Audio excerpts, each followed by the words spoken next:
kung naintindihan ko ang pananalapi. Ibig sabihin, kung alam ko ang pinansya, kaya akong kumita ng pera ng hindi nagtatrabaho 24 na oras sa isang araw at 7 araw sa isang linggo. Ayan ang pagkakaiba. Ngayon, malalaman ninyo kung paano lading kumita ng pera kahit hindi nagtatrabaho. Salamat.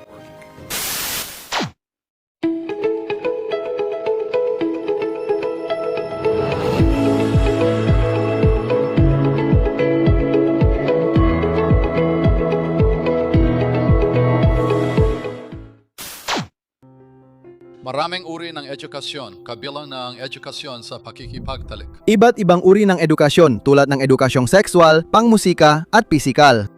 Pero para magtagumpay bilang isang negosyante, kailangan mong malaman ang 3 uri ng edukasyon na ito. Una,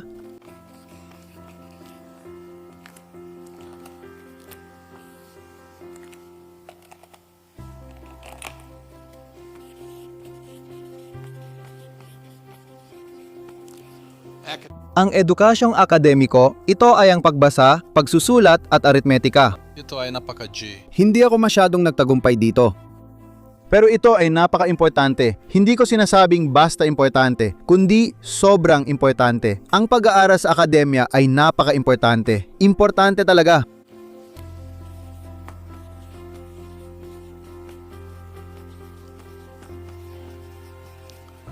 Pangalawa, edukasyong profesional. Kung gusto mong maging doktor, abogado, sekretarya o iba pa, ako, 2 ang profession ko. Una, naging marino ako at 2 opisyal ng kubyerta sa oil tanker. Maganda ang trabaho. Pagkatapos, naging piloto ako. Marami sa kaibigan ko naging mga komersyal na piloto. Ako, ayoko nang lumipad. Ayoko na talagang lumipad nun. At ANG. At pangatlo, ito ay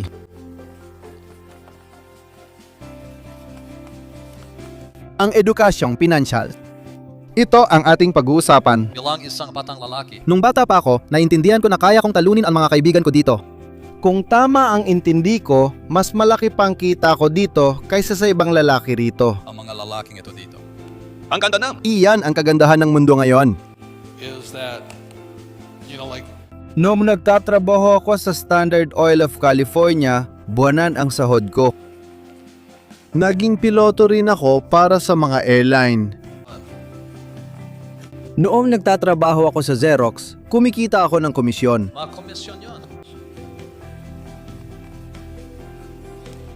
Natutunan ko sa aking mayamang ama na kapag naiintindihan ko ang pananalapi, pwede akong kumita ng pera 24 na oras sa isang araw at 7 araw sa isang linggo kahit hindi nagtatrabaho.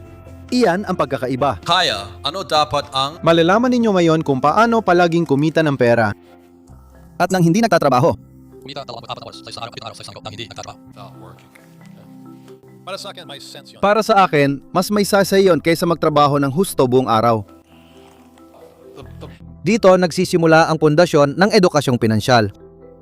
Ulat ng kabuang kita at ulat ng pinansyal na kalagayan. Ito ang pangunahing. Narito ang mga dapat malaman para yumaman.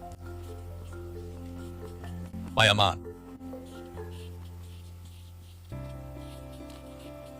At kung titingnan mo rito, Makikita mo rito ang dali ng pera pagkatapos ng misyon. Ito ang accounting, chief financial officer at internal audit. Bata pa ako nang sabihin ng tatay kong mayaman, kung mapapamahalaan mo ito, palagi kang magiging mayaman kahit anong mangyari. Kaya dito, meron tayong papasok, palabas at pamamahala ng mga asset at liability. Madalas isipin ng tao na asset ang kanilang bahay, pero nagkakamali sila. asset. At ito ay isang. Iyan ang problema. Iniisip nila na ang kanilang kotse ay isang asset. Ayon sa accounting principles, pwede kong tawagin ang barong na ito na asset. Pwede ko talagang isama ang barong. Iyan ang sabi ng aking mayamang ama. Iyan ang sabi ng aking mayamang ama. Diyan pumupwesto ang mga tao. Diyan nakakagulo ang mga tao. So this Kaya ito ay tinatawag na pahayag ng komprehensibong kita. Sa Amerika, tinatawag itong pahayag ng kalagayang pinansyal o balance sheet. May pangatlong bagay na tinatawag na cash flow. Ang pahayag ng daloy ng pondo. kaya kapag tiningnan mo ito, Ito talaga ang totoong laro. Ito ang ang totoong larawan ng laro ng daloy ng pera. mayroon tayong pumapasok ang mga gastusin. ang balance sheet at pahayag ng daloy ng pondo. ang cash flow. Kaya ito ang laro. Tinuturuan ka ng laro sa isang parang pambata, panggitna at pagkatapos ay mas mataas na antas habang ikaw ay nag-e-enjoy. Gee, while you're having fun. So the Sabi ng aking mayamang ama, ang asset ay nagpapapasok ng pera sa bulsa mo. Kaya ito ang cash flow ng isang asset. Ang isang asset, maaring ito ang bahay ko na pinaupahan ko. sabihin natin may bahay akong pinaupa. Okay? Boom.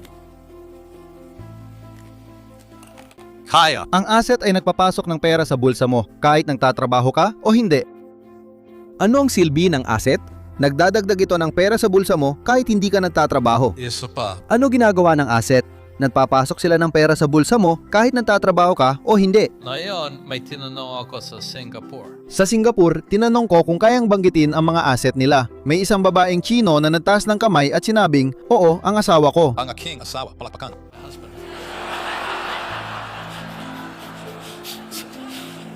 Sorry. Sabi ko sa kanya, ang ibig ko ay mga bagay na walang buhay. Sabi niya naman, wala siyang ginagawa. And so, Ang liability ay nag-aalis ng pera sa iyong bulsa. Ano ang liability? Ito ay kumukuha ng pera mula sa bulsa mo. Ang dahilan kung bakit natatakot ang mga tao na iwanan ang kanilang trabaho ay dahil iniisip nila na ang kanilang mga asset ay tunay na asset. Kaya kailangan nilang magpatuloy sa pagpasok sa trabaho. Naiintindihan niyo ba ako? does that make sense, you guys here? Kaya ang isa pang pagkakamali. Ang isa pang pagkakamali na ginagawa ng mga tao ay iniisip nila na ang kanilang bahay ay isang asset. Kaya bumibili sila ng malaking bahay pero may mortgage sila. Akala nila gusali ito na tumataas ang halaga. Pero ang totoo ay mortgage ang meron sila. Iyon ay kamatayan.